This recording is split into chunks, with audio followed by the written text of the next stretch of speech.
種過的花，重新的出發，放棄理想吧。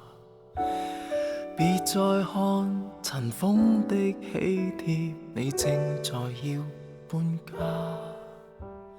捉得起人應該接受，都有日倒下。其實沒有一種安穩快樂永遠也不差。就似這一區曾經稱得上美滿甲天下，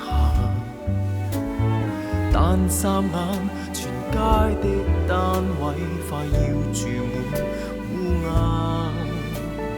好景不會每日常在，天梯不可只往上爬。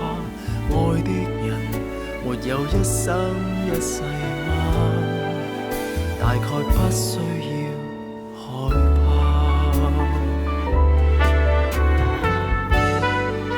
當初的喜帖金箔印象那位他，裱起婚紗照那道牆及一切美麗舊年華，明日同步拆下。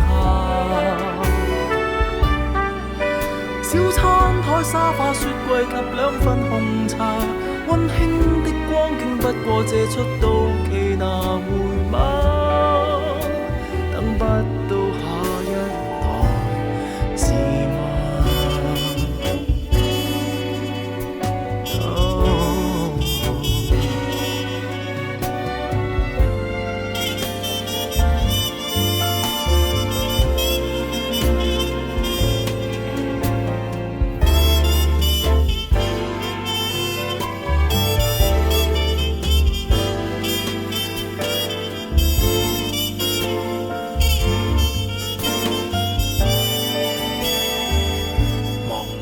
砌過的沙，回憶的堡壘，剎那已倒下。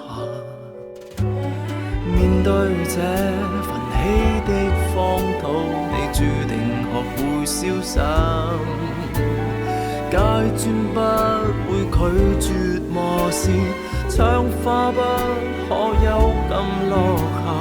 有感情就會一生一世嗎？又再惋惜有用嗎？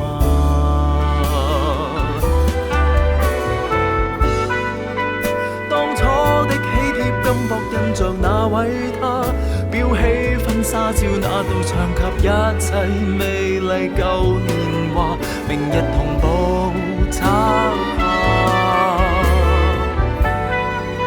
小餐台沙發雪櫃及兩份紅茶，溫馨的光景不過借出到期拿回嗎？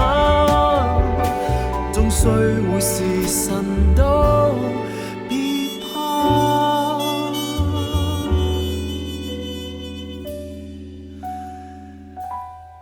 請放下手裏那鎖匙，